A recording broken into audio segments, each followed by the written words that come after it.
Good evening and welcome to you all to this special evening of Men of Faith, the life and the mission of the legendary spiritual healer of the Philippines, Reverend Alex El Orbito.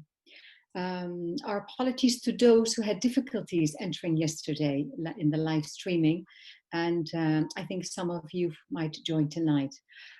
But before we continue, I would like to address a very special word of thank you to Comme Turquoise for their organization, to Enris and to Inexplore for their collaboration, to all the speakers that you'll be seeing afterwards this evening, and naturally to all of you who are viewing this evening this award-winning documentary. My name is Marika van Heijen. I'm Dutch, living in Spain, and they had the enormous privilege of accompanying Alex Orbito, or Brother Aloya, on his healing journey for more than 20 years. He's considered as one of the most known spiritual healers of his time, with an extensive list of literature that includes more than 20 international books. He regularly collaborated in researches to help advance the different fields of science, and he has been filmed time and again by different TV networks. I can easily say that wherever he went, he opened hearts through his loving presence, while healing bodies and minds through his extraordinary healing capacities. In this past decade, he often received messages from his spirit guides to retreat and to prepare for the new times to come. And ever since his stroke in 2017, he was confined to his home in the Philippines, from where he kept saying to continue the global healing mission by becoming more aligned with our heart's wisdom. Or as he would say, be the light that you are. Then on July the 5th this year, as we gathered with a small group of friends in France, the spirit of Alex Orbito himself actually entered through a friend, announcing us that he would very soon leave this earth. Actually, 12 hours later, on that same evening, we received a phone call from his family in the Philippines saying that he had just left his body early in the morning of July 6th, Filipino time, at the peak of full moon. This is to say that his passing over was in a conscious manner. And today, it's actually the main reason that we decided to organize this live streaming of Man of Faith, not only to commemorate his amazing life and capacities, but particularly to share his message, which is symbolized through the Pyramid of Light. And as you will see later on in the documentary, it shows the path to us all as humanity to return to the unconditional love and the tremendous power we generate when we unite in a collective field. But before we start the film tonight, I would like to introduce you to two dear friends that are here right now. One is Ludovic Jean. He's joining us from Amsterdam, and Dobrin Kassalvelov. I hope I pronounced that correctly. He's joining us from Sofia in Bulgaria. And allow me first to introduce you to Ludovic. He is a French journalist living in Amsterdam, and he worked for many years in public television, such as Arte Television and France 5 or France 5. 10 years ago, he made two films accompanying the opening of the Pyramid for Light in 2011. His encounter with Alex and the Philippines dates back to 2008 and was done in conjunction with the Amazonian shamanic medicine in Peru. Ludovic is also a communication coach, and he will be the moderator of this evening's debate. And I would like to introduce you to Dobrin. Dobrin is both a cinematographer and a photographer, and he's the co-director of the documentary that we'll be seeing tonight, Man of Faith, on which he worked alongside with Ganeta Sagova and the Bulgarian team of Club 8 during the years 2014 until 2017. So thank you both for joining, and I would like to pass the word now to Ludovic, who will share a bit more about the debate later on. Thank you, Marika. Good evening, everybody. Yes, tonight you will have the possibility. I don't know if you can hear me. You will have the possibility to watch the documentary film Man of Faith. After watching the film, the evening continues with a debate. During this debate, I will ask you questions to the member of the team, Marika just introduced. Then it will be your turn, the turn of the audience, to ask question to the team.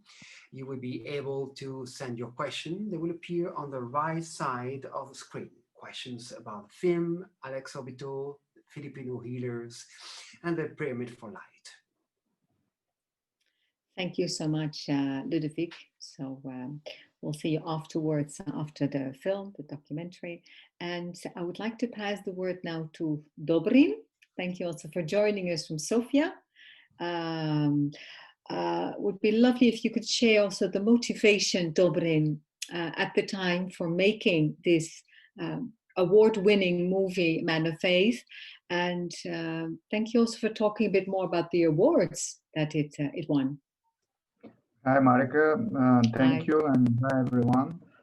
Yes, in 2013, I think, Janetta went to the Philippines, and then when she came back, she decided to make a film about Alex.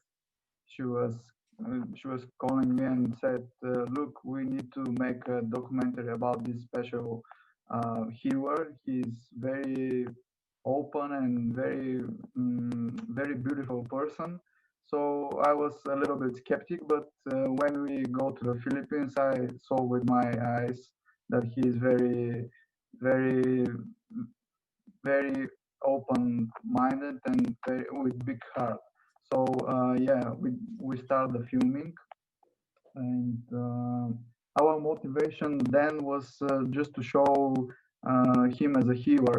But after some years of filming, we go deep in his um, I don't know, in his life maybe, and we wanted to show him as a just an ordinary man with a big mission in his life.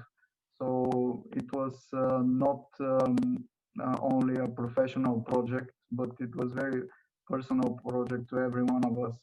Uh, Honestly, I saw for the first time just people who are living in another um,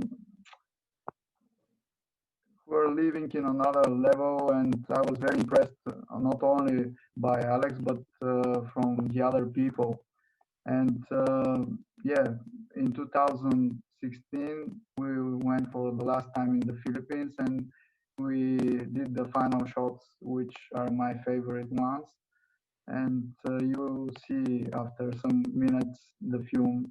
And yeah, according to the awards, we won 3 international awards. One is from Hollywood International Film Festival, another one is from Amsterdam International Film Festival, and the third one is from Da Vinci Film Festival.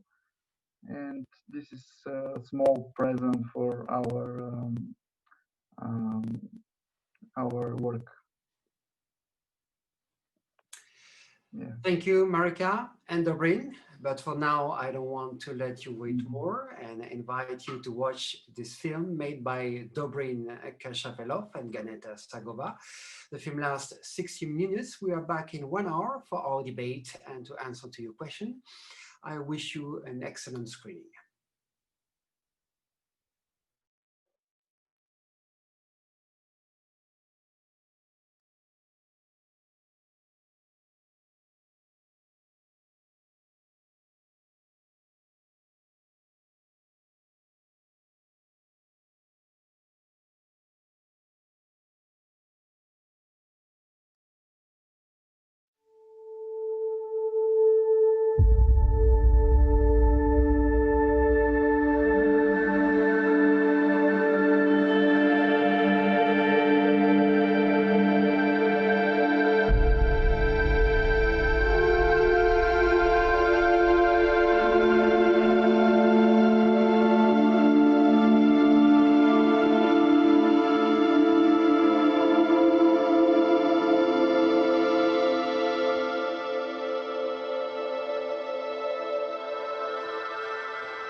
In our culture, it is impossible to enter with your hands in the body of other people.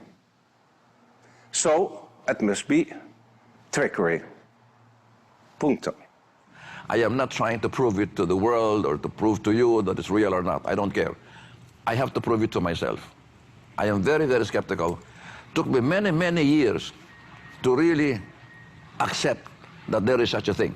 And only after I had medical proof that I accepted the reality of psychosurgery. Before that, I would look at the hands of the healers. I will look under the table. I will talk to the patients and all that. And I didn't believe them. In the Philippines, has a long history of espiritistas, which means the whole spiritual movement. It started roughly 140 years ago with the Unión Espiritistas, and they founded the first churches where they started invoking the Holy Spirit or the Spirit of Truth. Then gradually over time, spirits entered doing healing because they had no way of going to hospital, to doctors, and this is where spirits started coming through, putting hands, starting healing.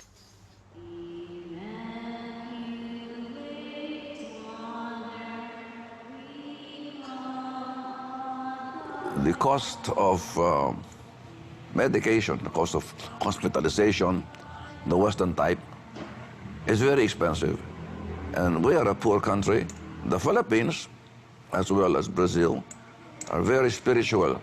Because of this, they gain access to another dimension of consciousness. Everything is attributed to God and all that, and God is so powerful.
The big problem here is that we're dealing here with different points of view and maybe different culture. And I have been interviewed by many Western investigators since the 1980s. They always try to understand the process from the paradigm of science, Western science. It cannot be understood from that point of view. And that is the reason why they consider this to be nonsensical, to be magic, to be sleight of hand or illusion. And quantum physics is probably the only science that could have an idea of what's happening here. Because if you look at it from the quantum level, from the subatomic level, then the laws of Newtonian physics no longer applies.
One woman dreamed about me that I'm the one to help her.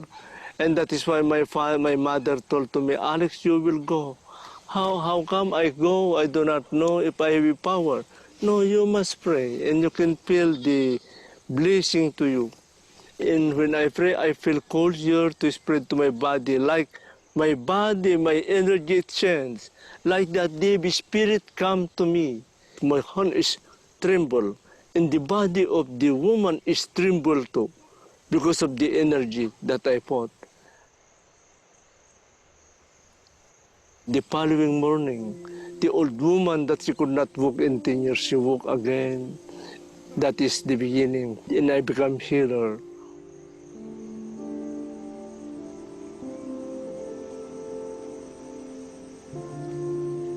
When I was 18 years old, I decided to stop the healing.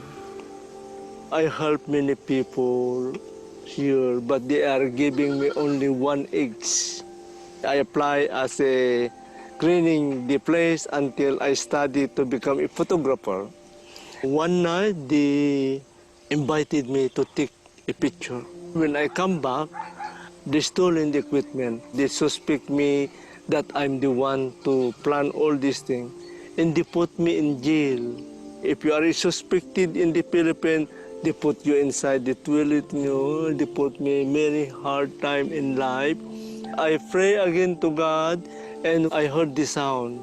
If you come back to continue your healing gift to God, you can get out to this place. And I told yes. And after that, the man that she's stealing all the equipment come to the chief of police, and she told that I'm the one. After that, I come out to the jail. I forgot my promise that I go back.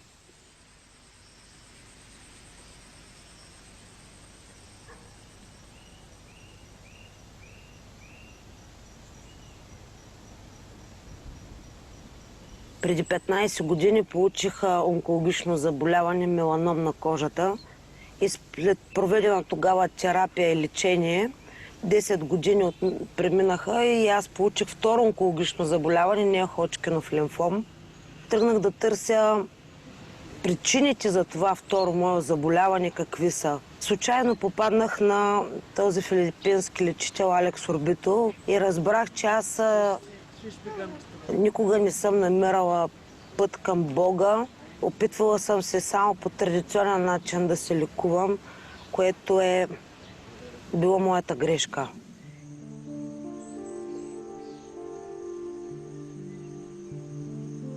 One morning, after I take a bath, I pull down again. And that is the time that I could not walk anymore. I become paralyzed, like that I become tired. If you are tired, you can see many angels with trumpet. I pray again to God, and I heard again, if you come back to your home and you can continue your spiritual healing, your spiritual gift, your sickness is become cured and you can walk again. And from that time until now, there are many suffering and temptation, but I continue who I am to God, who I am to God.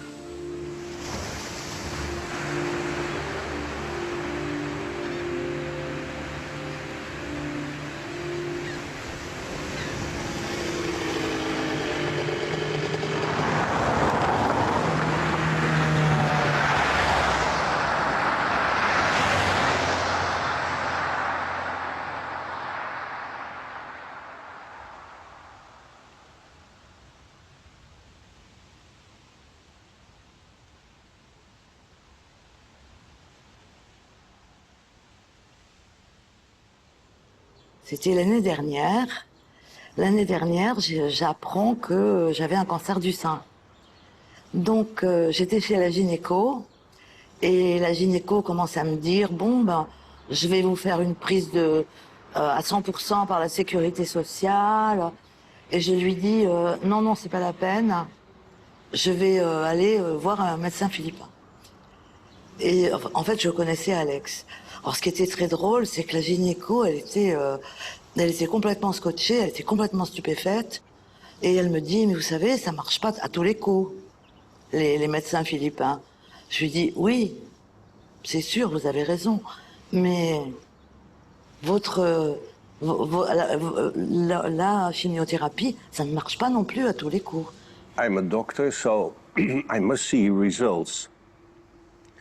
Because it can be very spectacular what he is doing, but I'm only interested what are you doing with human people and what are you doing with sickness. So I was taking 30 of very interesting patients only with tumors, with a known prognosis from the official medicine, and I found out that 80% of his patients were still in life or were much, much over the prognosis of the official medicine. Първият контакт с Алекс беше уникално страшен за мен. Значи той, първото, което прави, е да изкара стреса от всеки един. Този стрес, който води до всяка една болест.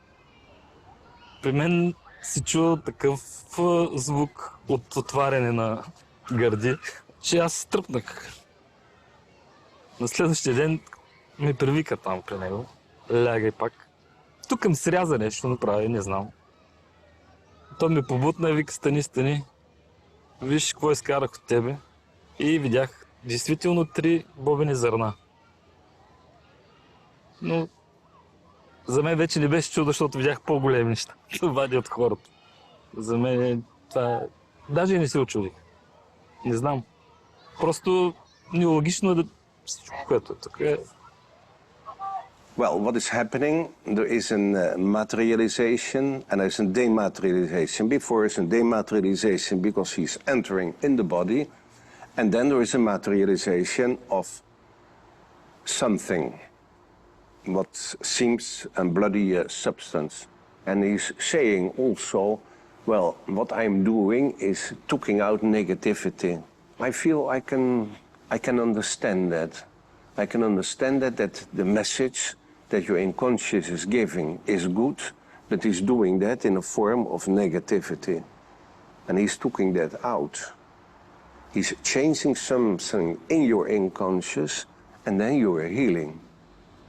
Not in 100%. You have not 100% success, no. But what is working? Is he working with it? Is it his energy, or is he stimulating the self-healing process in a patient?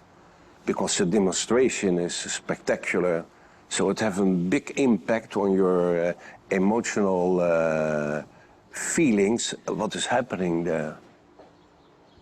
Quand Alex a ouvert le chakra du cœur, j'ai eu une sensation, mais quelque chose de très, très, très, très chaud. Comme si j'avais, je sais pas, un radiateur à la place du cœur, un truc très, très, très, très chaud. Et puis le lendemain, Alex m'a soigné. Et à la fin du soin, il m'a dit « Miracle !» Donc moi, j'étais très, très émue, Je suis sortie, j'ai vu quelqu'un que j'aimais beaucoup, je lui ai dit tu sais ce qu'il m'a dit? Miracle. Et la fille m'a pris dans ses bras, elle s'est mise à pleurer. Et moi aussi. Donc c'était comme ça. J'ai attendu plusieurs mois avant de faire un examen.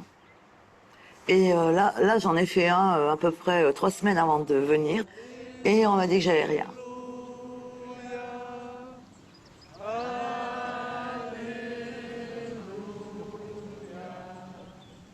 Алекс в Филипините ме посъветва, казвайки, че имам кристална аура в момента, да не продължавам с лечения. Но аз реших да се допитам до лекарите и те ми посъветваха да направя още малко химиотерапии с още 2 скенера. И в един момент нещата станаха при мен необратими. Лимфните ми възли бяха се оголемили двойно. И така лекарите вече казаха, че едва ли няма с какво да ми помогнат. И аз трябва да направя една високодозова химиотерапия, с която евентуално да убият всички ракови клетки в мен. Тогава със съпруга ми ни потъвахме. В този момент звънна брат ми и ми каза: Милена, бягай оттам. По-добре 2 години качествен живот, отколкото още утре мъртва или инвалид. В този момент кацна един бял гълъб в краката ми. Разчетох този знак. Избягахме от болницата и до ден днешен. Може даже да са писали, че съм умряла. Година и половина след това. Никой не ме е потърсил.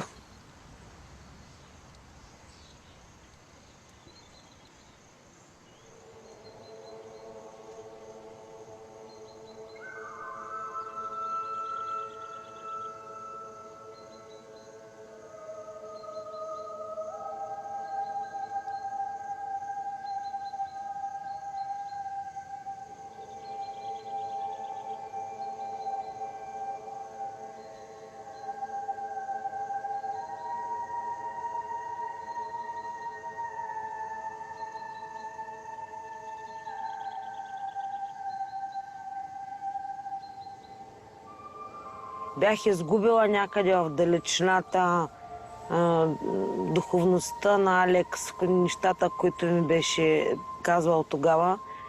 Тръгнах да търся знаци, какво да правя, как да продължа напред. В един момент ме намери човек, който се занимава с медитативни практики, с дихателни упражнения. Започнах всеки ден да ги правя и не след дълго почувствах, че всъщност това е нещото, което ме лекува. Спомням се даже моменти, в които вечер съм сядала да правя медитация, ми е ставало лошо и съм препадала. Не съм се отказвала, ставам и продължавам да правя медитациите и тогава съм получавала най-големите награди, как да кажа, от духовните си водачи, учители, от Господ доказателства, че вървя по правилната пътека, по правилния път.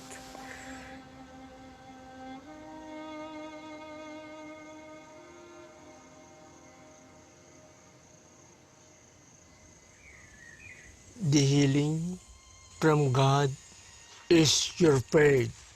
Without your faith, the power is not for. You close your eyes and surrender your life to God, because God see your mind and see your heart.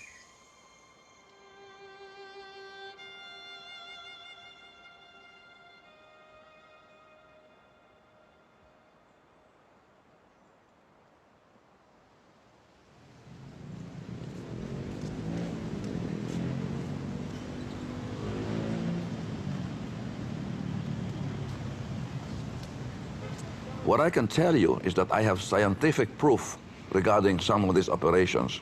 One of this is my own case. The ultrasound showed enlargement of the prostate gland. I went to a female healer, psychic surgeon, and she did an operation. Then about 1 or 2 days later, I went back to the same radiologist, and she was surprised. She said, my prostate gland is normal, and said it is even better than the 17-year-old boy that I just examined. So I have here a before and after. Another person, he was a lawyer from a company I used to work with. He was vice president for the legal department of a large company. He had an infection on the lower ear, a lymph node infection, which was very painful. He didn't believe in these healers. But he called me one time and said, hey, Jimmy, can I try to see one of your healers? I don't really believe in them, but I don't want an operation, so I want to try. I said, yes, I know several. Alex just asked him to sit down because it's only in the ear. But then he poked his finger like this, and some blood came out, and then he pulled out some tissues, I don't know, string, several times, and then this big tissues came out. This lawyer sent this specimen to the UST hospital, University of Santo Tomas Hospital, pathology department for examination, for laboratory examination. And he gave me the result. It says, lymph node excision in a germinal state. They didn't know what it was they were examining. But it came, the result said lymph node excision, which is what he had. Now some people tell, oh, maybe Alex is keeping a lymph node excision in his pocket. I said, how often can you find lymph node excision in the hospital and say, hey, can I buy one lymph node? And then Alex hid it in his pocket. He didn't even know what kind of patient or sickness the patient have whom he would heal. He did not know. You know, when I become famous around the world, you know, there are many famous people come to see me to study, the scientist, the doctor. And one thing, they invited me to Stockholm in Sweden. And there are many doctors there and scientists to see the function of my brain, why I can operate through my concentration only. And they put me lie down in one place, and they put me many things here. And they have a television to see the function of the brain and the circulation of the blood and the function of the heart. And after that, after finish, according to the scientists, I'm not a human being. But I told to them that I'm human being like you. No, you are from Mars, she told. You are from Mars. No, I told that I'm not from Mars because the people from Mars, they do not know how to smile. And we are asking Alex, how do you do that? No, he says, I'm imagining that I'm going in water. Because you must ask, on what level is starting the healing? Anatomical level, what we see him looking, then it is very difficult to understand. Or is the level down? Molecular. No, I'm still atomaire, no, subatomaire.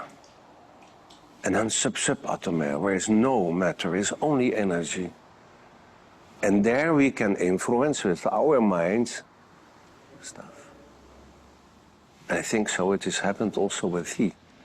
It is a mind-matter influence. And that exists.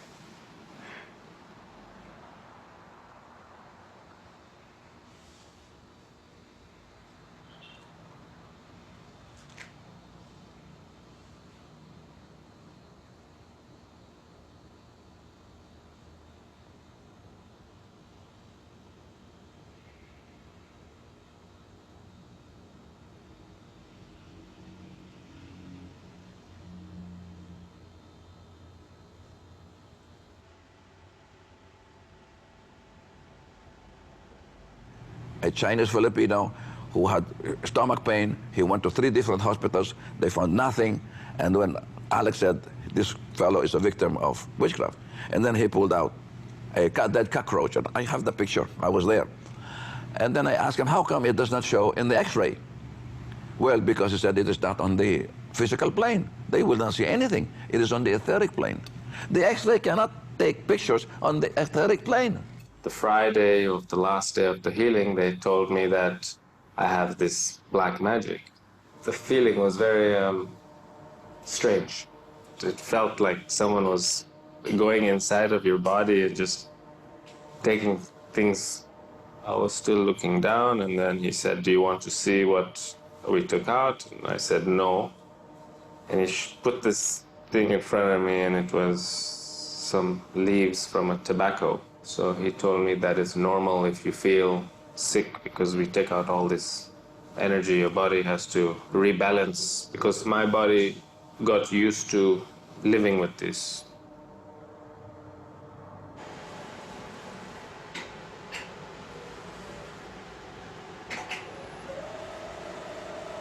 On arrive vraiment au bout de la technologie en médecine. Et dans le milieu médical, on devient conscient de cela. Que non, là c'est trop, là ça marche pas. On fait que pousser un mur. On est dans une impasse. Et énormément de soignants sont en réflexion et en questionnement et se disent mais il y a peut-être une autre voie qui est complémentaire et qui permettra d'apporter la clé pour ouvrir cette porte, pour passer ce mur et continuer à aider et à soigner les gens au mieux. Yeah, you were asking if I could recommend people to come to the Philippines to such healing. I cannot tell that I would recommend, neither would I say I do not recommend. It is something that must be a personal choice depending on what they feel. If they feel that they would be helped by it, then fine. Remember, we are dealing here with a paranormal phenomenon whose results cannot be predicted. Sometimes it works, and I have seen really miraculous healings, but I have seen also many failures in this type of healing, and therefore it is very difficult to recommend. Sometimes I get blamed for people when they don't get cured, because even the healers themselves cannot predict the outcome of the operation or treatment. So it's very important for the person to make his own decision and be responsible for it.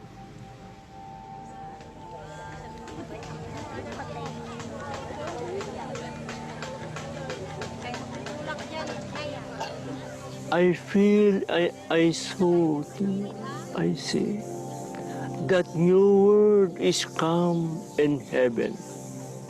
This new world come in heaven is come in our planet. The new world is the light of God. That is why they have no darkness, all light, no more sea, no more death, no more crying, no more sadness, no more pain, because the old ways is gone. We are preparing to pray because the new world is coming to us.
The story of the cave, the most pivotal points were first in 1967, whereby our brother Alex was guided to come here. So he stumbled on the cave, and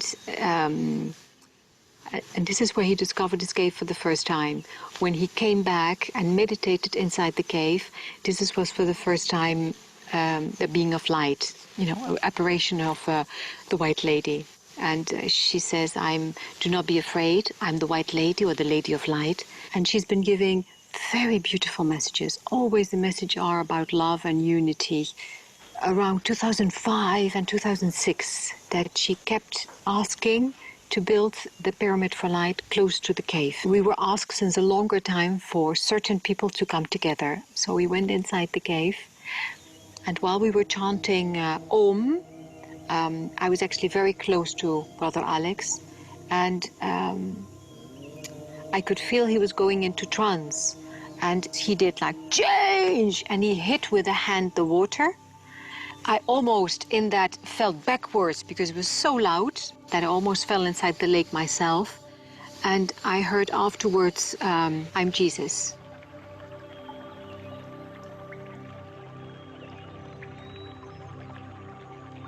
We were absolutely left in awe to see that the whole lake had turned red.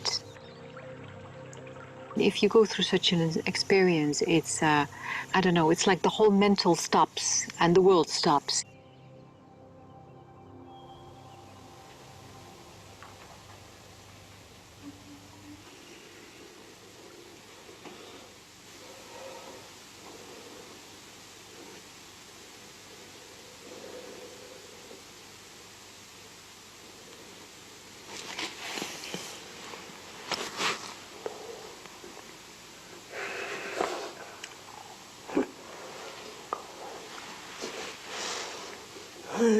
Thank you. The white lady already blessed me again. I'm so red.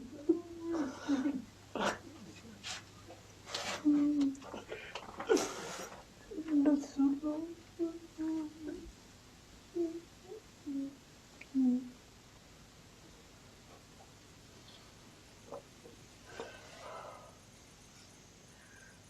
The year after, the message kept repeating to build the pyramid for light, and things fell into place. Nous avions mission de construire une pyramide.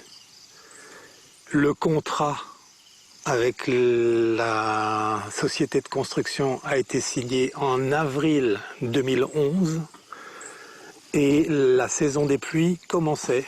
Et nous avions évidemment comme but final d'avoir une pyramide montée, terminée, pour la cérémonie du 11 novembre 2011, c'est-à-dire le 11-11-11. Quelque chose de infaisable par un technicien architecte courant, surtout que la météorologie, la météo ici, dans la saison des pluies, est extrêmement difficile.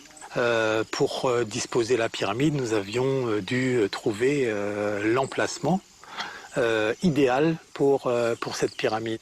Après différentes recherches, nous avons trouvé un point finalement dans lequel, en imaginant une pyramide, simplement en pensée, tout d'un coup les énergies du terrain ont changé et différents points de croisement de lignes donc telluriques très puissantes qui se croisaient à différents endroits espacés les uns des autres se sont soudain rassemblés en un seul point. Et donc immédiatement après, Alex entre en transe et dit « creusez ». Creuser, on a commencé à creuser centimètre par centimètre et on voit apparaître un œuf à peu près de cette taille, un œuf blanc, une pierre blanche. Et parmi nous, il y avait une femme qui dit « ça, c'était vraiment un accouchement difficile. C'est sûrement des jumeaux. » Surprise, silence. Et Alex dit « Big, creusez, creusez à nouveau ». Et on continue à creuser. Et très peu de temps après, on voit exactement la même chose. Et apparaît un deuxième œuf. Et lorsqu'on retire cet œuf de la terre, on voit un tunnel sans fond donc, qui va jusque je ne sais pas où. Qui correspond à l'émergence, à la naissance de ces deux œufs.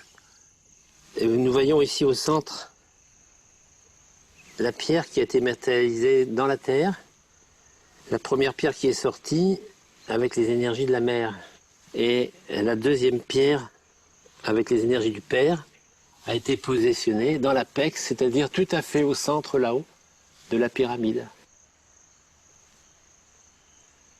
C'est plus la peine de mesurer parce que c'est une énergie tellement puissante.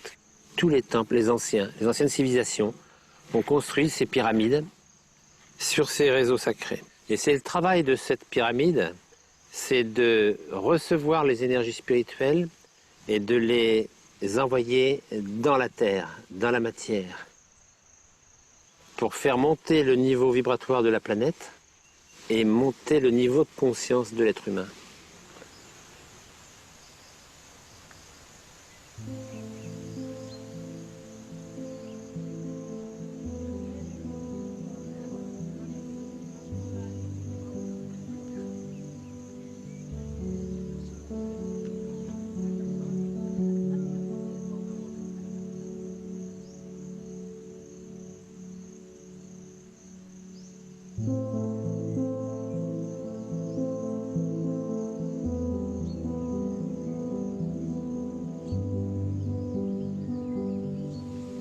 Et ici, à la pyramide de lumière, c'est un lieu particulier car il nous permet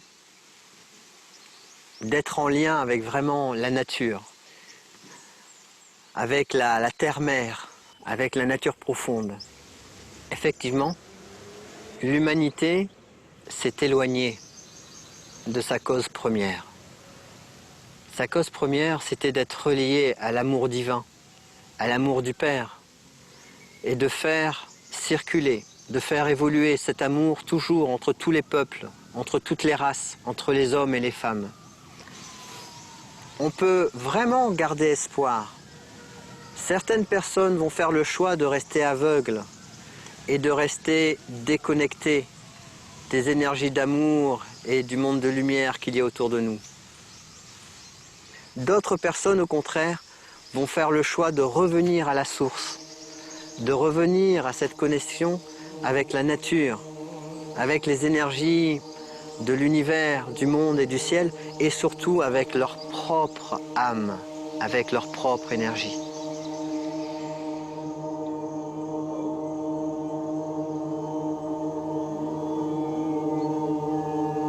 Du nord. Et le nord.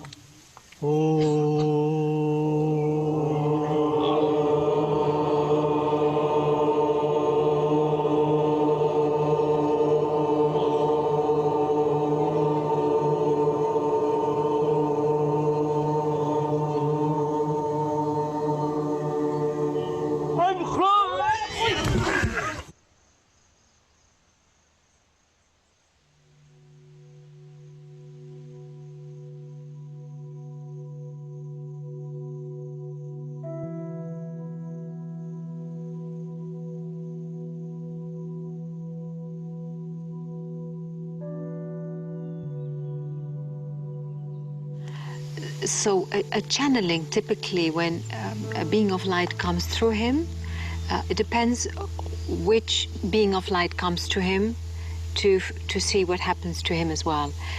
When, for example, a very powerful energy enters, the Christ energy, it goes like almost like a lightning. It's like woof, and it just collapses, falls down. Which we sometimes experience, which is also the reason that wherever he talks, there's always someone in the back, because it might go very quick. And he doesn't even realize. Then when the soul comes back again, there is always a moment of adjustment. Very often, his body is entire rigid. It's like spasm. It's almost like a block.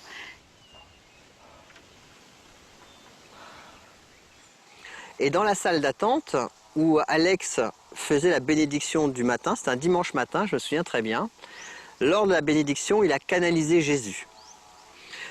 Moi, j'étais pas très loin, donc je me suis levé et je me suis retrouvé en dessous de l'épaule droite d'Alex, et pieds nus, parce qu'on doit être pieds nus dans la salle, et en passant, j'ai renversé une bouteille d'eau, et à un moment, j'ai vraiment senti une énergie qui passait à travers moi, et je me suis mis à trembler comme ça, et je n'arrivais plus du tout à respirer, et je disais « Quelqu'un peut m'aider, quelqu'un peut m'aider !» parce que je n'arrivais plus du tout à respirer.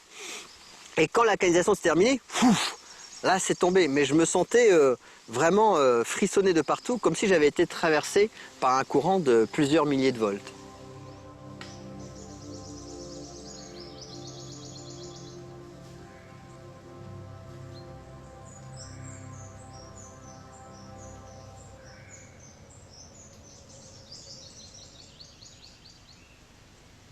J'ai rencontré Alex parce que j'étais malade. C'est à cause de cette maladie que j'ai fini après 3 opérations à l'hôpital qui n'ont pas marché concernant mon cœur. Je ne pouvais plus monter 3 marches d'escalier sans souffler, il fallait que je m'arrête. J'ai eu l'adresse d'Alex, je suis allé le voir. Et là, il y a quelque chose qui m'avait frappé. Dès le premier soin, j'allais mieux. Je suis allé le lendemain. Et au début de la journée, il y a eu une méditation dans laquelle Alex a dit quelque chose qui m'a beaucoup touché. C'est que finalement, il disait, je ne suis pas un guérisseur. Je suis un soigneur. Et le guérisseur, c'est chacun d'entre vous. Je n'ai pas vraiment tout à fait compris ce que ça voulait dire, mais j'ai compris plus tard. Parce que plus tard, voilà, la suite de l'histoire, c'est que pendant l'inauguration, la montée des énergies de la pyramide, je me suis senti très très mal. Donc j'étais pratiquement en syncope. On a dû me soutenir pendant toute la célébration. J'étais par terre, assis ou couché. Et donc depuis ce moment-là, mon cœur a vraiment re-switché. C'est-à-dire j'avais de nouveau des gros problèmes qui se sont amplifiés au fur et à mesure tous les mois depuis ce mois de novembre 2011. Je comprenais pas très bien, je gardais beaucoup de confiance globale. Много е трудно, когато на физическо ниво ти се влошаваш и да запазиш тази вяра в себе си и не само да я запазиш, а същевременно с това да продължиш напред. Това е най-голямото изпитание. И когато говоря на някой пак болен по телефона, Господ, нали, той казва, ама ти ми говориш като евангелистка или като някоя сектантка. Добре, тогава ще говорим за източника. Всеки иска хапчето. Всеки иска хапчето. Но хапчета в един момент се довеждаш до някакво състояние, в което нещата наистина стават необратими.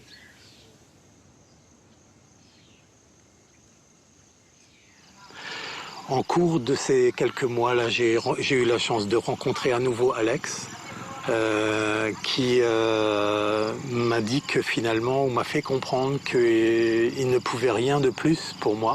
Ses premiers mots, c'était « Je suis là pour t'aider à faire entrer en toi la lumière ».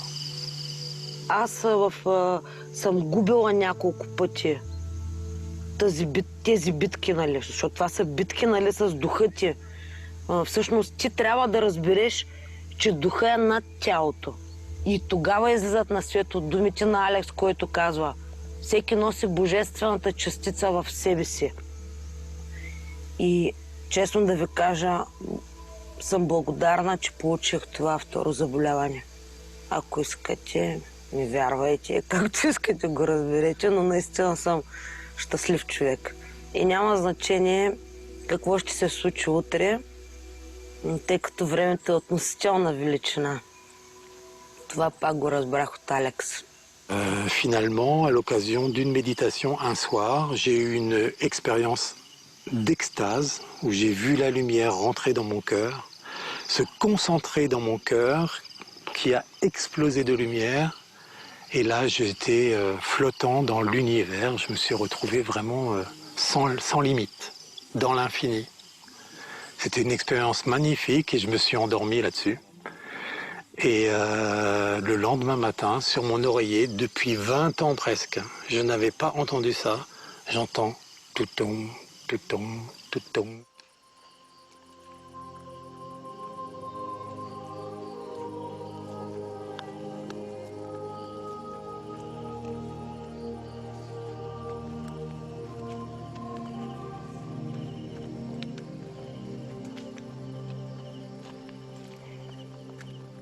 J'ai ressenti comme une notion d'apesanteur, une légèreté. Comme si on était hors du temps et hors de l'espace, dans une autre dimension un peu. Quelque chose qui n'était plus matériel. Je crois que c'est une autre partie de moi qui n'est pas visible, qui vivait à ce moment-là. Et le physique était plus en second plan.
So it was in April 2016 when I was asked to help Brother Alex to guide, to coordinate a group.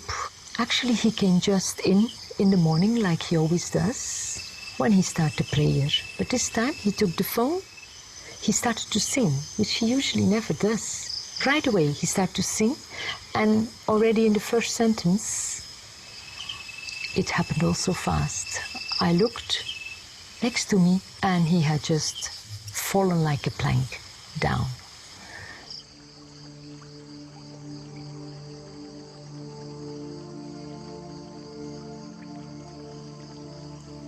I'm lost my mind, I lost myself. I'm not lost my prayer to God. Through in night time, somebody come to touch my head, you know.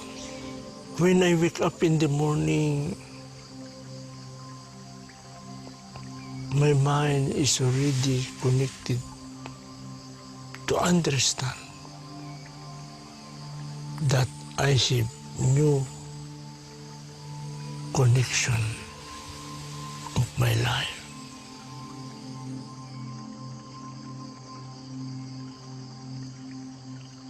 He had a head injury, it was a small crack in the skull, and there were some blood clots that had some danger for him. He decided to just not go by a medical intervention, but to just trust and listen to what his preparation further needed to be.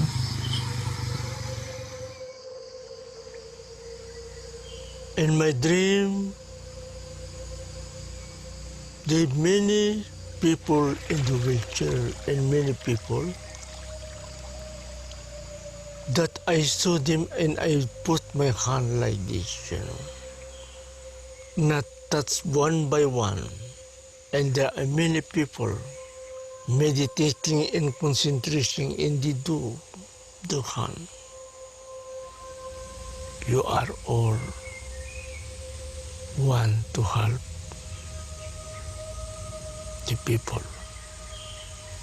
And that is why operation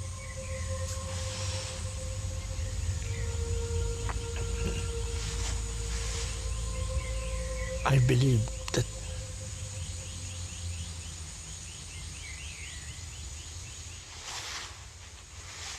it's finished. By now it is quite clear that there is definitely a before and an after in the life and the mission of Brother Alex. I feel like new energy, and that is why I feel happy. I'm not happy and I'm not smiling in 9 months, you know, because I am a little bit worried in my life, you know. I'm worried. They put me in checkup in 7 months, you know, and the clutch is gone. And that is why the doctor is surprised.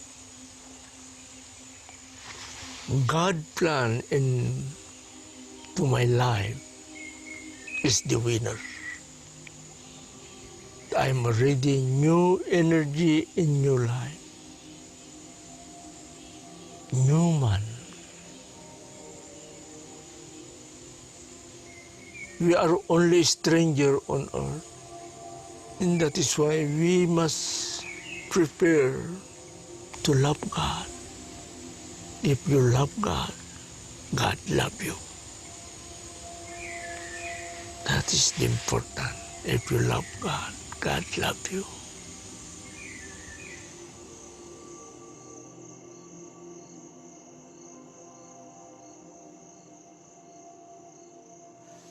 L'homme a oublié ce lien sacré, ce lien divin qui est le lien d'amour.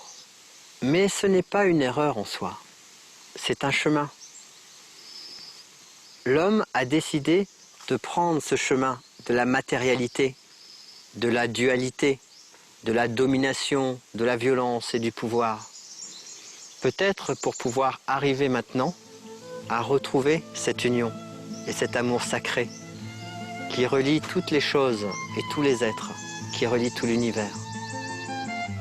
Alors, si en bout de compte, on retrouve cet amour inconditionnel, cette beauté, cette lumière qui unit tous les peuples et qui nous relie à la nature, à la mère Terre et à l'univers, aux autres planètes, alors peut-être que le jeu en valait la chandelle.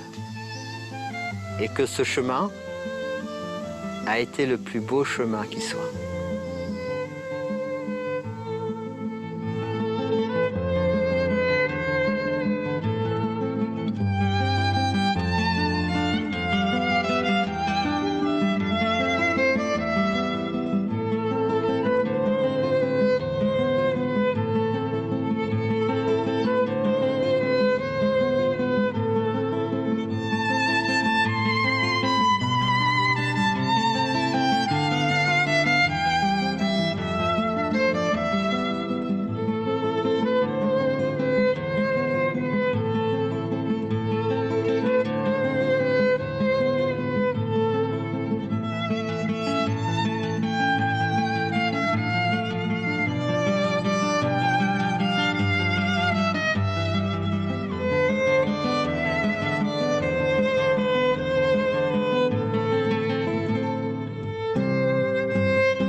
Welcome back. We will soon start with the second part of this evening dedicated to the film Man of Faith, Alex Orbito and Pyramid for Light. But before, I would like to introduce the four members of our team. Marika Verheyen, you know her already now. When Marika met with Alex Orbito 2 decades ago, she dropped her management career and started to accompany him in his healing mission around the world. In these past 20 years, she has dedicated her life to humanitarian and holistic organization that center around the Earth's intelligence. She is a founding member and facilitator at Pyramid for Light Foundation and Uniting People Association. Olivier Abosolo practices as a medical practitioner, lecturer, and trainer on the theme of health through harmony. His more than 25 years of experience in the field of health extends from Western medicine to natural, energetic, and spiritual medicines. He is co-founder of the associations Uniting People and Lumière d'Étoile. Olivier is French.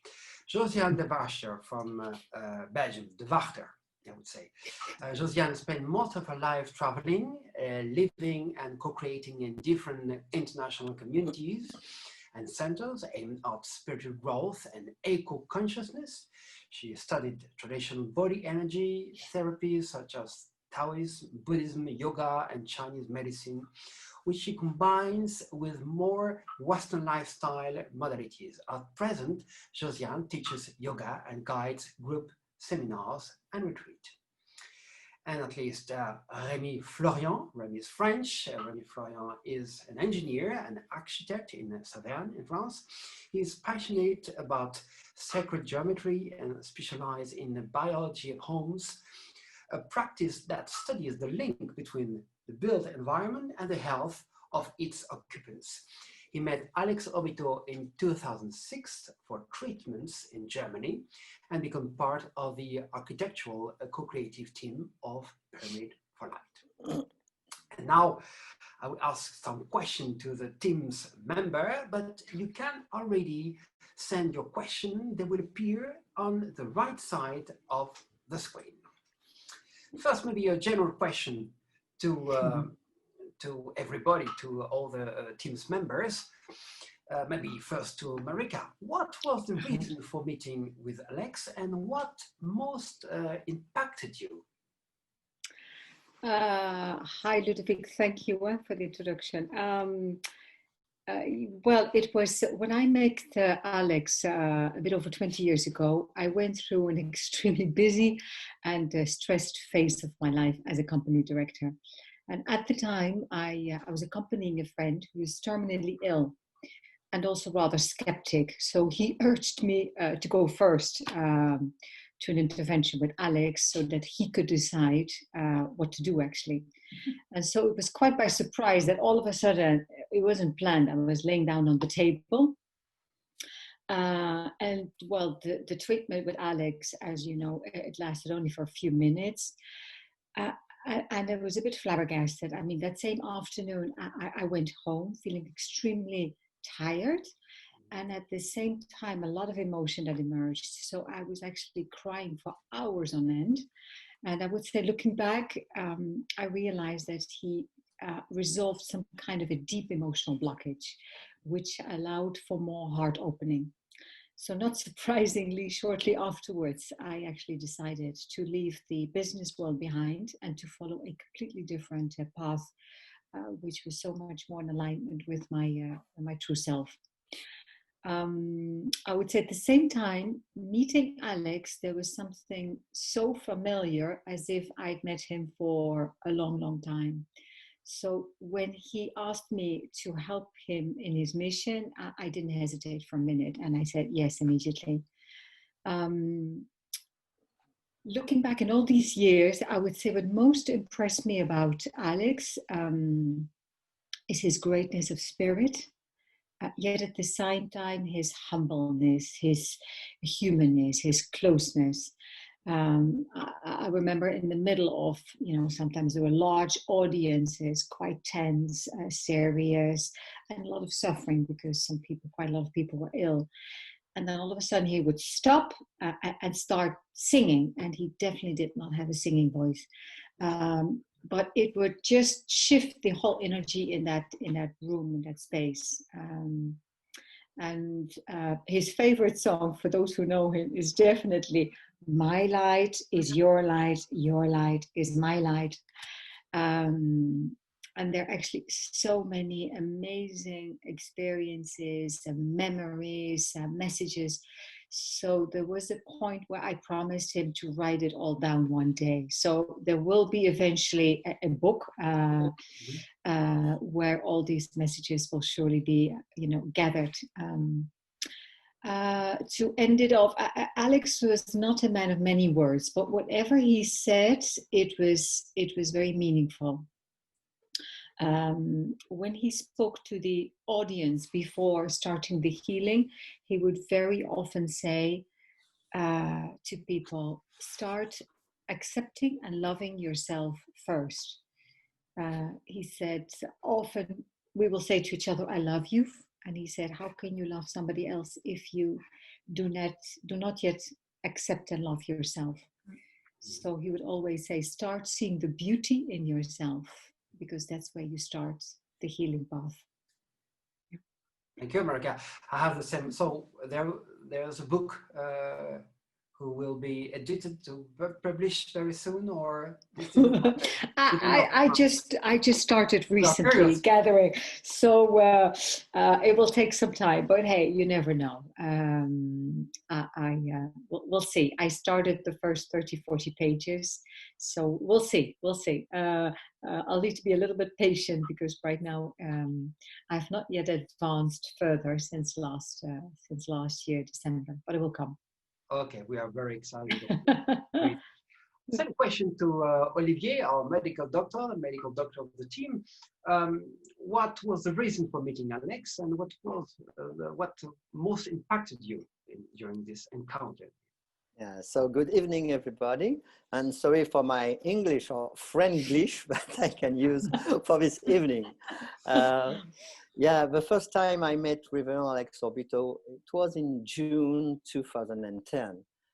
It was during a healing session in Brussels.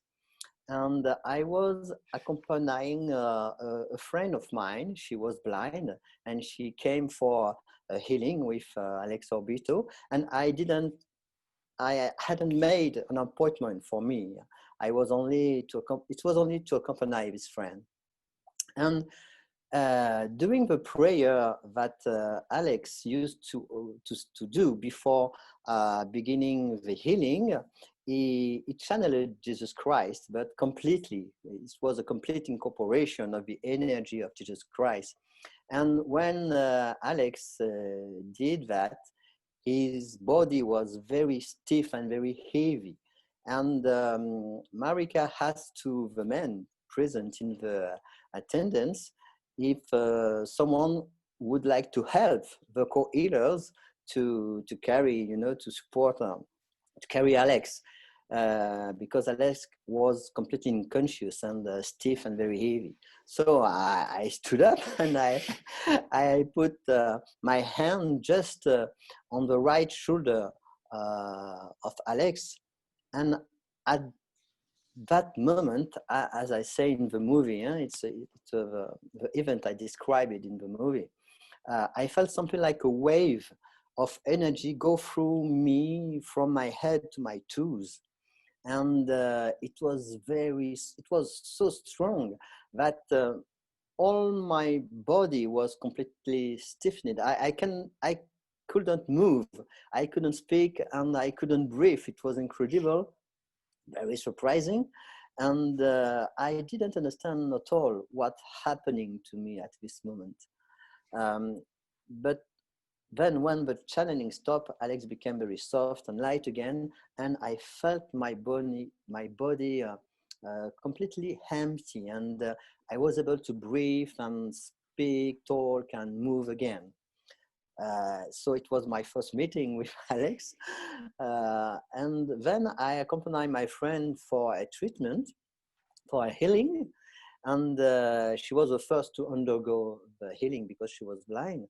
And when she finished her healing, Alex said to me, come to have a healing also. But I was surprised because I didn't have this appointment for healing. So I received a healing from Alex, and it was so strong again. He put his hand in my stomach, and I feel the same energy than he was channeling Jesus Christ, but very strong and very localized on my stomach. I was completely lost indeed. I didn't know where I was, who I was. And when I go out of the room, I said, thank you, but I didn't know for what. So it was a very strong, but so beautiful first meeting with Alex. And I think because I am a scientist, so I think that this strong energy was to break some resistance, mental obstacles or resistance in my mind. And after this meeting, something urged me to return to see him. I don't know what to say exactly. It was like, it was not to cure myself because I wasn't ill. It was not to experiment or verify, what it is or something else. It was only just like to be invited to see him again. So in the same year, I went to all his healing sessions in Europe. And one day he told me, come to Manila for a seminary. And so it was very difficult for me because I was very busy because of my work, because of my family life. But anyway, I can organize all my agenda in my work and my family life to go to the Philippines only 1 year after the first meeting. So it was like an invitation that was obvious. I can explain that. What immediately struck me about Alex was his humbleness, as said Marika. So humble, his dedication to love for one another. It was very palpable. And in the same time, his powerful energy of healing in such little man, so much powerful. It was amazing for me. It was very big surprise how I understood that. And after that, I can see that it was related to his faith and his love for God and the other people. Okay, so it was not very tall, but indeed a great man. Yeah.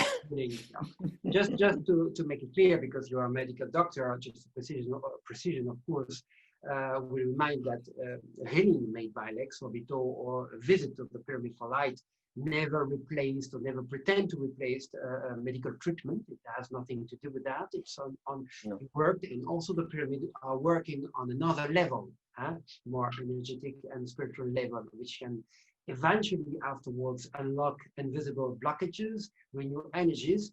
It is important to make it clear so that we can say that it's a complementary medicine, it's a complementary medicine to act on a global level of all the people. We'll come back to you later, Olivier. Rémi, our French architect, what was the reason for meeting with Alex, and what most impacted you? Yes, I had first good evening to all. I had big congenital problems of cardiac arrhythmias facing with.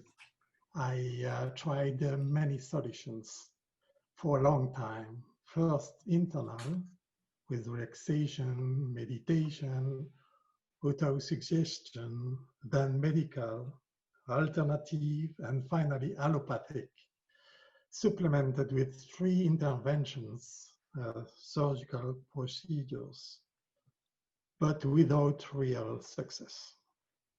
One day in 2006, I received information about Alex from a friend, and I have the opportunity to meet him in Germany.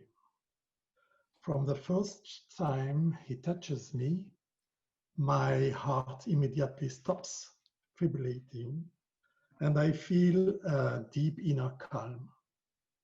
As he says in the film, he helps us rediscover our link to God, who can everything, to become the true and conscious author of our life, and therefore of our healing. That day begins a new stage in my journey to regain my full health, and on all levels, including and especially spiritual. From this day, I see Alex many times, and I'm extremely fortunate to be able to see him again in his homeland, the Philippines. It is really He who makes me discover my path of sacred love towards the divine presence. Many, many thanks, Brother Aloya. Today, like always, I feel that you are with us all. Thank you. Thank you, Remy, for this very touching testimony. We have also to remind that maybe you will hear sometimes the word or the name Aloha. This is the healer's name of Alex Obito. So Alex Obito, Aloha are the same persons. Yes. It's true that in the community around Alex Obito, people used to say Aloha. Well, I have the same question to Joske, who knows also Alex since a long time. What was the reason for meeting Alex and with Alex, and what most impacted you? Good evening, everybody, and thank you for inviting me in the first place. My story goes back to a meeting in 2004 in Amsterdam in Holland. So at that time, I wanted to, I was actually in Belgium, and I heard that there was a Filipino healer giving a weekend healing in Amsterdam. For me, it didn't make sense at all, logistically, to be able to meet him. But there was something in me, such a strong pull. I don't know where it was coming from, but definitely not from the logic mind. And no matter what was going to be on my way, I was going to meet this man. So actually, later, when I had met him, and I'm making a little jump now, I realized that I already had read about him in the 80s in the book of Shirley MacLaine, a book that helped him to make his name worldwide quite known. But I wasn't aware, and I had no idea that this was be the man that I was going to meet. So I came, and I think the luck was on my side, because I just made it on the very tail end of that weekend, and I was the last one to be able to receive a healing. And what I also like to say is I actually didn't go for any medical reason. As I said, it was something beyond myself that this meeting had to take place that day and at that place. So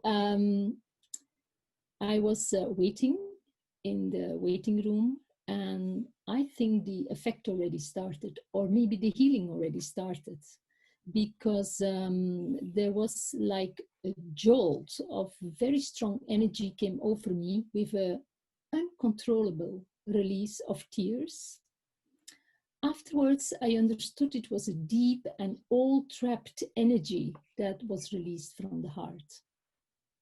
But the impact was so strong and took me quite by surprise.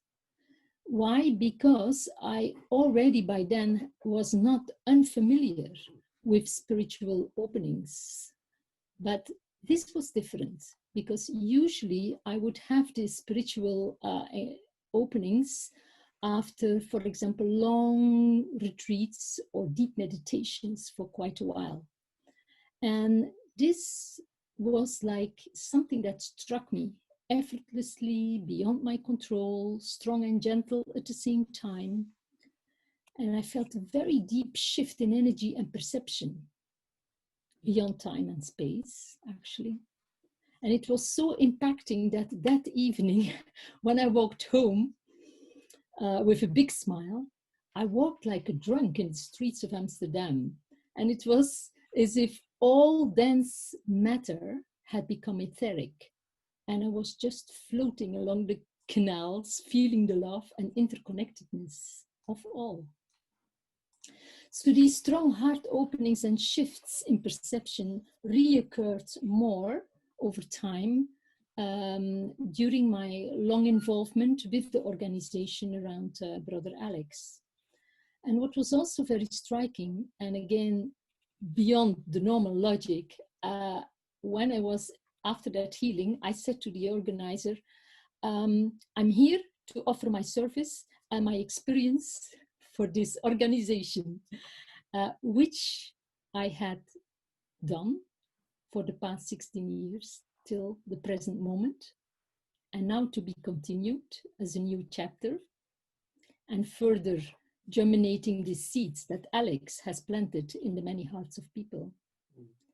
So it was only in hindsight that I understood my deeper connection also with Alex and with several close ones around him as a deep soul remembrance.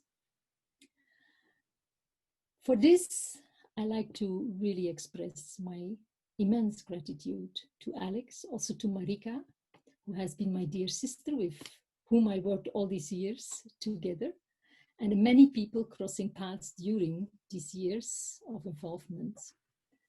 So together we had countless indescribable experiences, encounters, never a dull moment, as we would say, exciting and challenging, in co-creating, cooperating groups and programs for seminars and retreats. And what struck me, I think I cannot add much more than what Marika and Olivier already said, because he was indeed a true universal healer, not just a personal healer, and a man of few words. It always struck me how this little man was capable of channeling such high frequencies, as if his tiny physical body was too small to contain such a huge electromagnetic aura, emanating incredible, powerful field of love. So I will leave it with this. Many more things could be said, could be shared, but my immense gratitude for all these years that I was involved. Thank you for this very rich and living experience and feedback about Alex. Well, I have maybe more specific question to the team, and maybe first to Olivier, who is our medical doctor. Well, I'm very curious to know how was it for a medical doctor like you to witness this type of spiritual healing, and did this influence your work, your practice? So, of course, meeting Alex was meeting Alex and the Filipino spiritual healing overall through the psychic surgery was surprising to me. But it wasn't like a hurricane that shakes everything, because at that time I was already practicing Ericksonian hypnosis applied to anesthesia and pain management, because I'm an anesthetist. And I had also just completed a training in Esseni energetic healing. So I had therefore already opened the door to a different kind of medicine than conventional Western medicine. I practiced at this time what we called integrative medicine, association about conventional medicine and the alternative and complementary medicines. Anyway, meeting Alex allowed me to move on to another dimension of my perception of the world, of humans, and also of the healing. It was proof to me that there is no border between matter and energy, other than the one that the humans that we put in place through our fears and through our limiting beliefs. The people who have brought me forward on my path during these years of seminars in the Philippines are two people. One is the healer, Alex Orbito, and the second one is the Reverend Alex Orbito.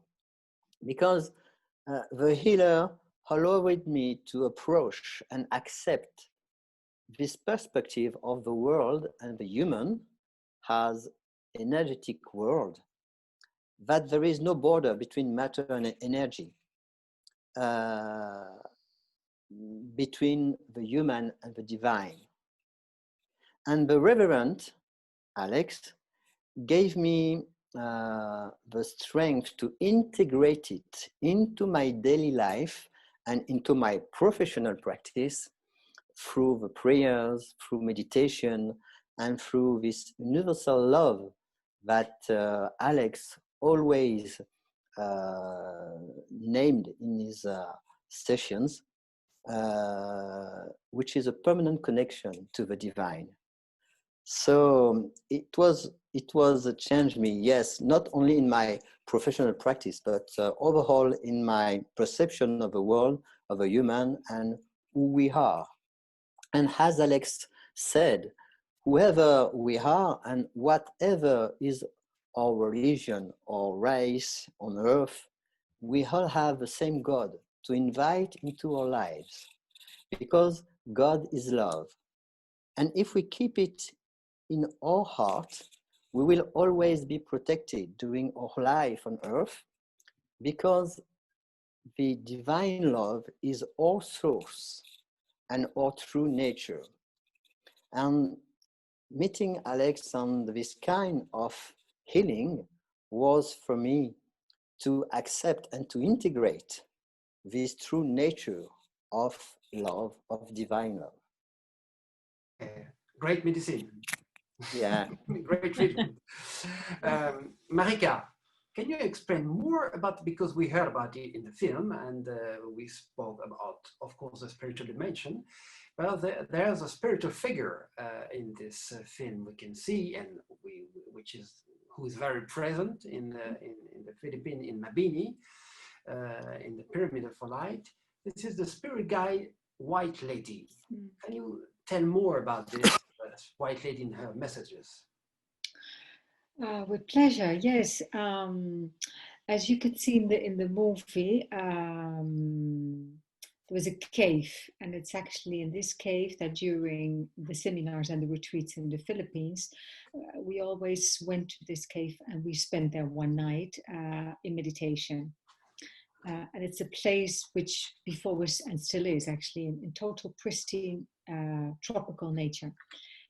It's here where a being of light, and she called herself the White Lady or the Lady of Light, as a spirit entered into Alex, and it was very often a full embodiment of her coming through him and starting to communicate messages to us. And as you could hear in the film, it was very, in the beginning, we were very puzzled to see that she asked to build a pyramid for light next to the cave. She actually said that this pyramid for light would allow for her light to come out of the cave's darkness and to radiate into the world.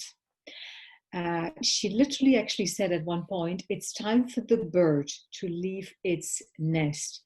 And later when Remy, with the whole team, when they made the map of the land, we could see the exact, but really exact shape of a flying bird. But we clearly understood also the symbolism in this message, allowing also for the feminine principles that have so long been hidden in the darkness to come out and to emerge into the world. What kind of bird was it? The bird, well, actually the bird, the shape of this map, it was a flying bird, almost the bird like the dove of peace of Picasso. It was really that, yeah. And the eye was actually the entrance of the cave. Yeah, no, amazing. But like that, the synchronicity, there was like a numerous amount of them. But we really saw also the symbolism for her light, for the feminine principle to come out. And with feminine principle, I mean, obviously, the values of love, of kindness, of vulnerability, care, compassion, to embrace them within us all, men and women alike.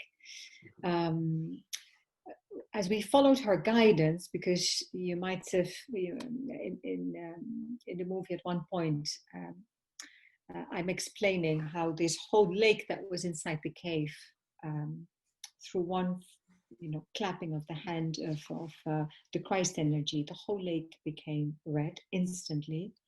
And it was such a powerful moment for all of us that we understood whatever is going to happen in this place goes beyond our human capacity to understand. So it's from here that we founded the foundation, and we followed the guidance of the Lady of Light. And the works, the whole construction started in 2011. And I can easily say that in theory, it was a totally impossible task, because we had hundreds of volunteers, all coming from different languages, different cultures. We made a point that all the decisions were taken collectively. We had a very complex geometrical construction with considerably high costs, 0 funds actually in our accounts. And on top of it, we had only 6 months of plain rainy season ahead of us to Mission build. Impossible. Totally Mission Impossible. And on top of it, 200 people would be coming for its inauguration on 11/11/11. So the English would say it's a perfect recipe for disaster. And here comes the amazing point. In the middle of this amazing adventure, where we just had faith and we trusted, it was the Lady of Light, or the White Lady. She kept repeating one important message that has turned into our mantra, or it became our mantra. And she kept saying that united in love and light, everything is possible. And what was interesting, whenever we had a blockage or an obstacle, and there were many, it was always a reflection of an inner conflict within a team. So whenever there was like an obstacle, we were forced to stop, reflect, and most importantly, listen to each other and come again to this loving bonding amongst each other. And whenever that happened, it was like the doors opened and simply miraculous solutions appeared. And that has still to today has been such an essential, incredible lesson for us to learn, to experience the enormous power that was co-created through our unified hearts. And it literally made the mission impossible possible. Yeah, definitely.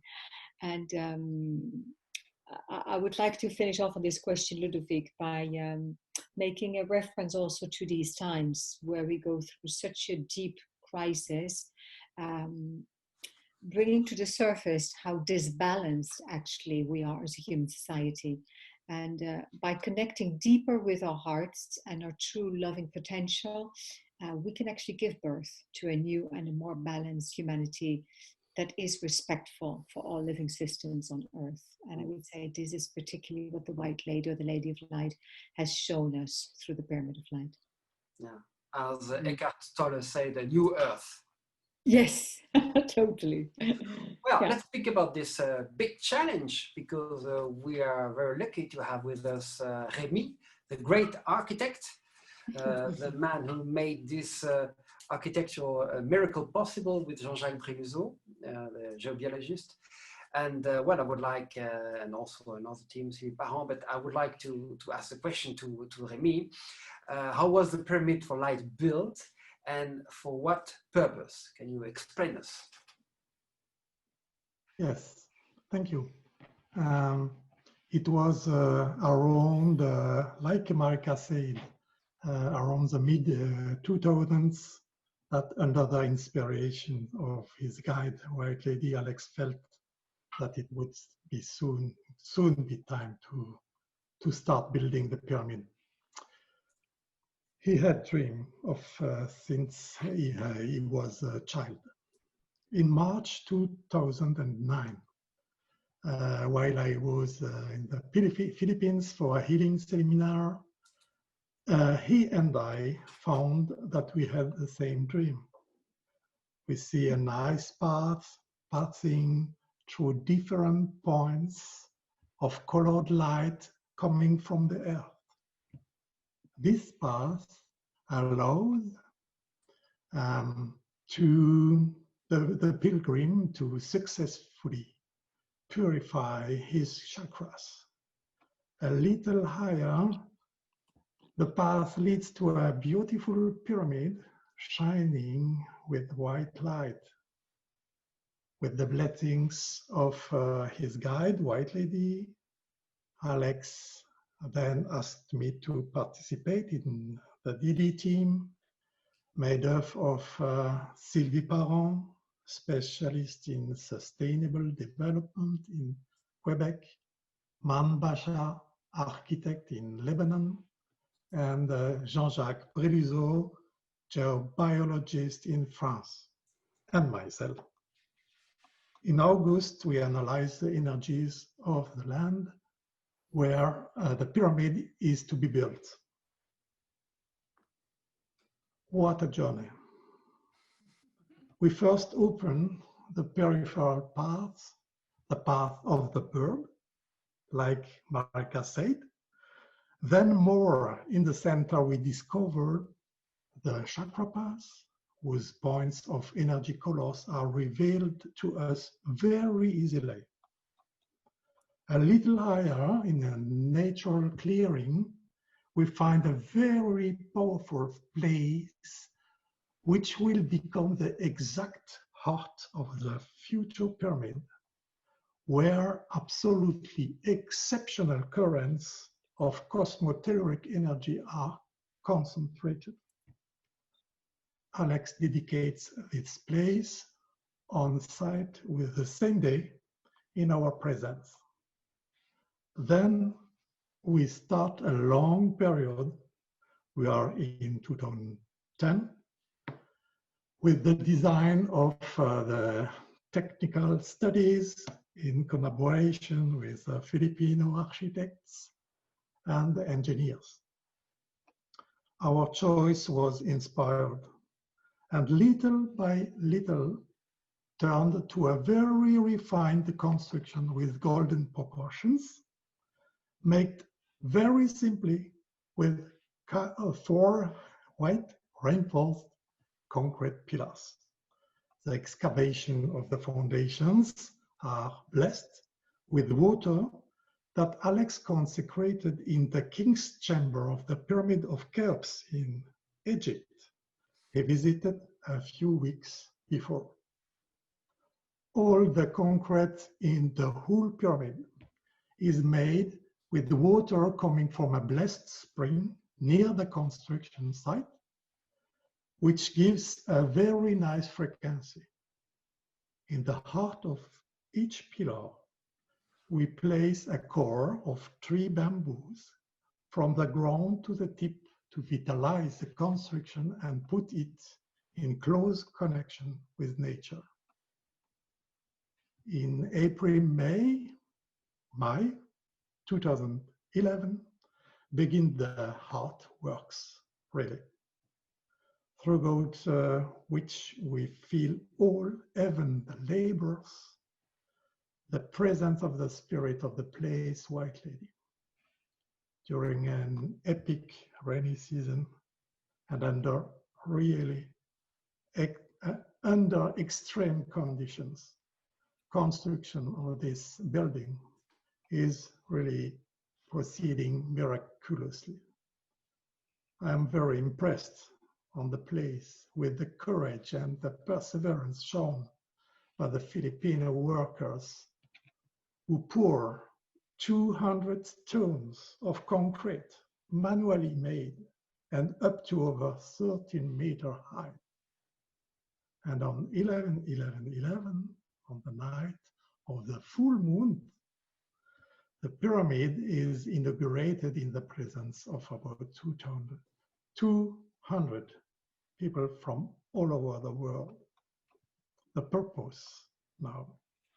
purpose of this pyramid is to focus a powerful array of cosmic light descending to the heart, to the core of our planet, and to feed on its surface the energy grid which connects all the great sacred places all over the world in order to help human beings that we are to cross victoriously the difficult current period of great transformations.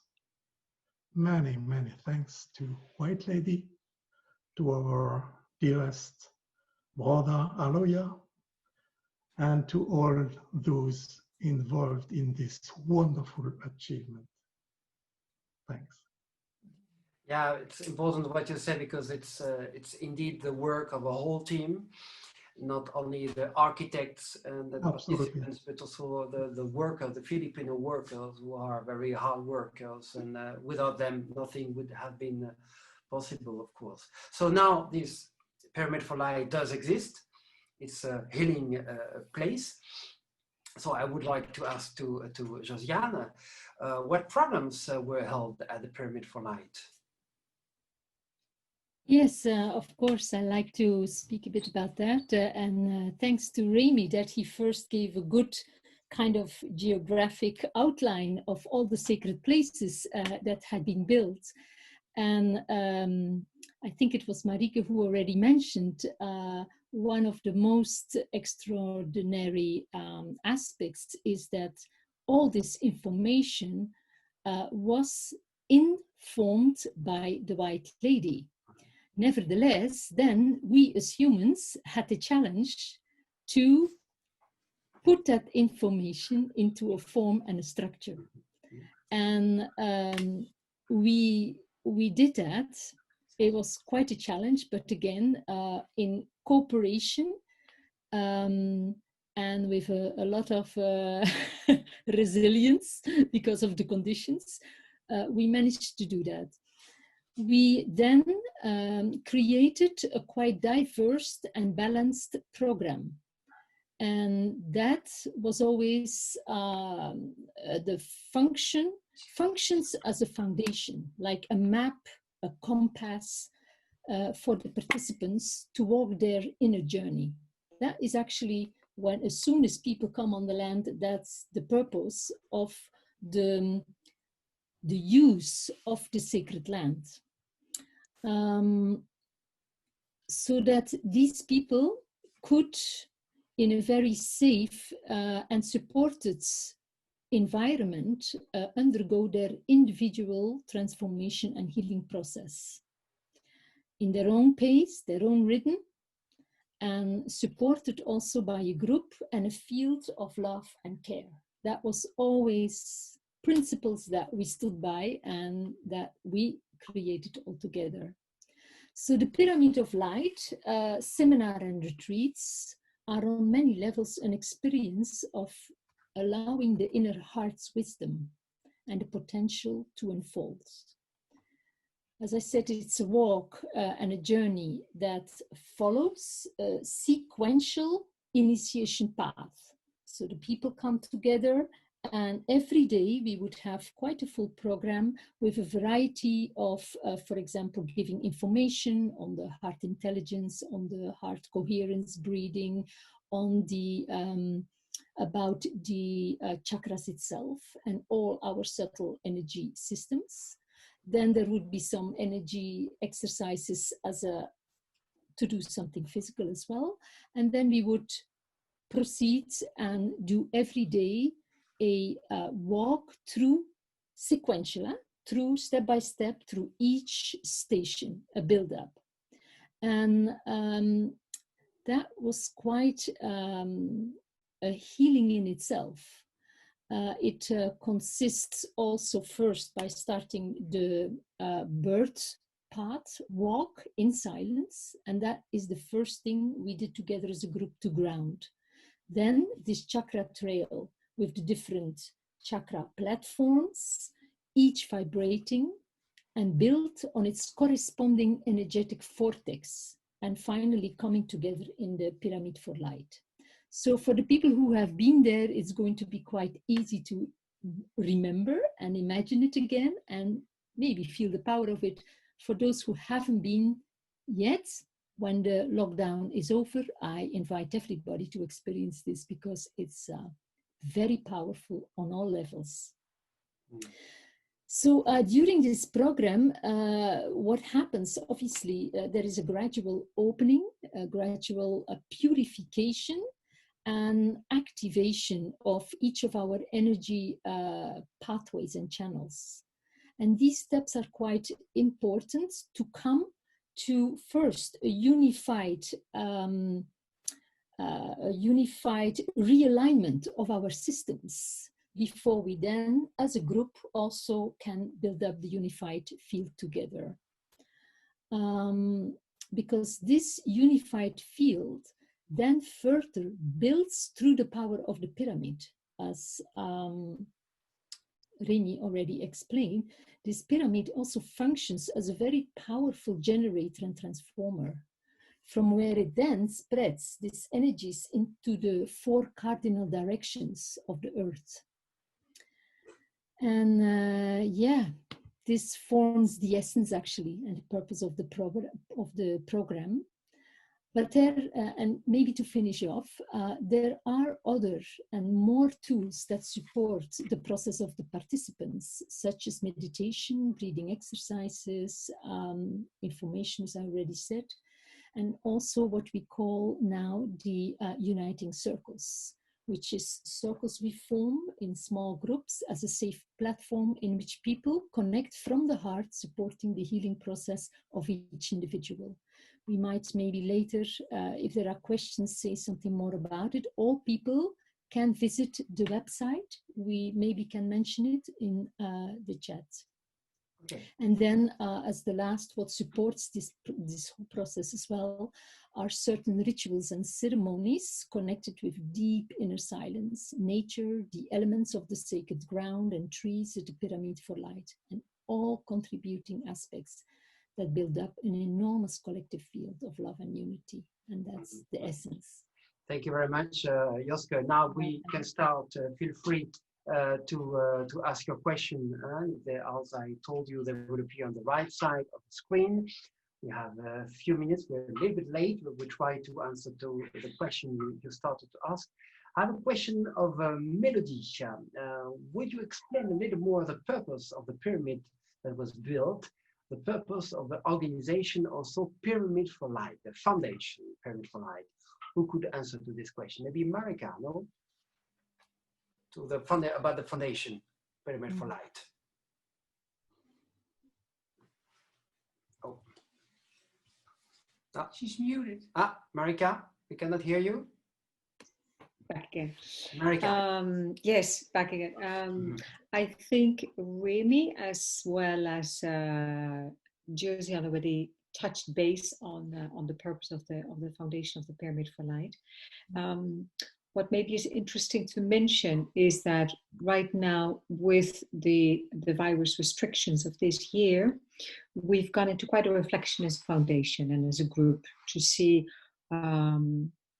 Because the place obviously at one point receives retreats and programs locally, but the place is obviously meant to radiate its light on a much broader level. And so we are right now contemplating and looking to connect and further amplify this grid that I think already Remy mentioned at one point, because all the different sacred places, they were all built on an important crossing of different cosmic telluric energies and so we're looking into further connecting different places and allow for this grid to be amplified and to be nurtured. I have a question about the pink point. I have a question about the pink point, specific chakra or healing places in there. I think when it comes to the pink point, I do refer a moment to Remy, I think, because at the time he was quite there present as well as Josiane at the pink point birthing. Yes, pinpoint was discovered little after the chakra part, and it is near a very big and magnificent tree. And this point is connected with our 8th chakra here and with our heart.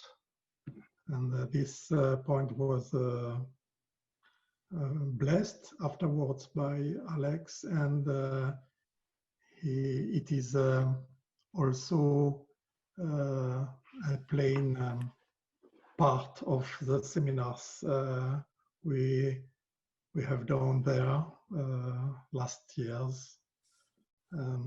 It's a very powerful place, and I personally saw a tricolor ray coming on this rock at this place.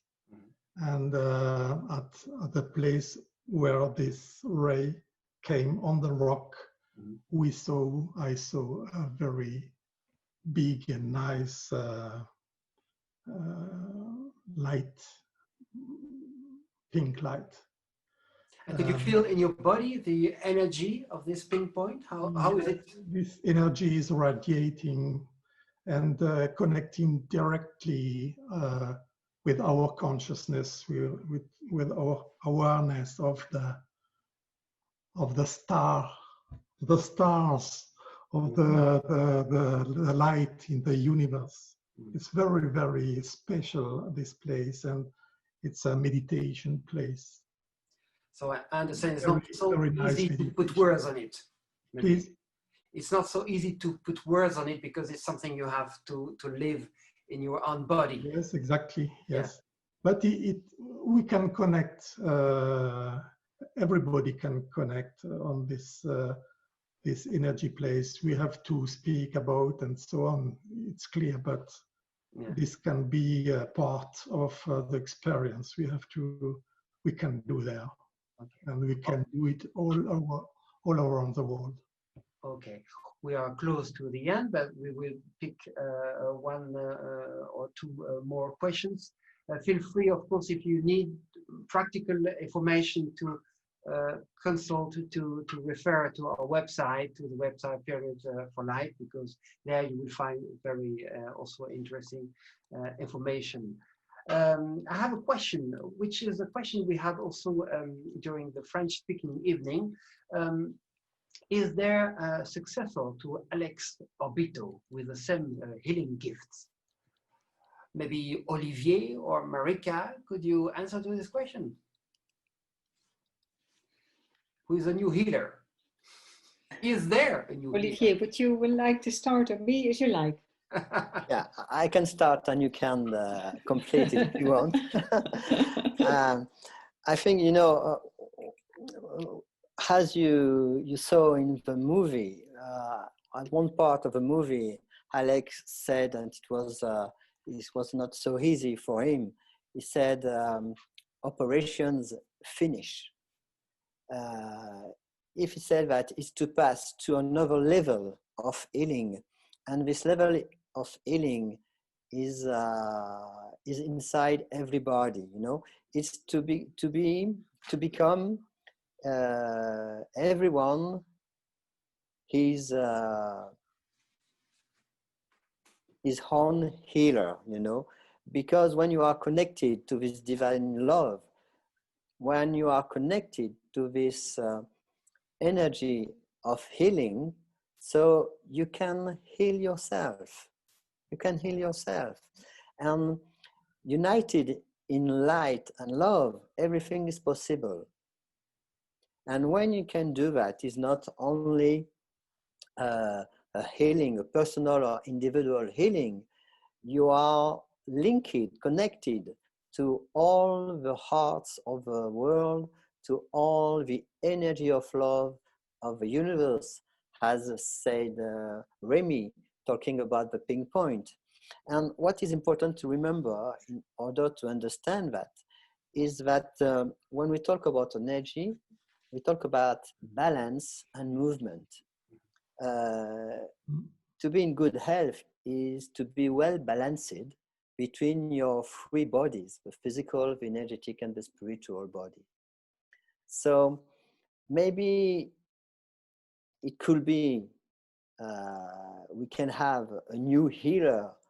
But in fact, I think that the final message of our brother Aloya is to connect to the Christ energy, to this energy of divine love, and to find in our heart the key to be well balanced, you know, and to be in good health.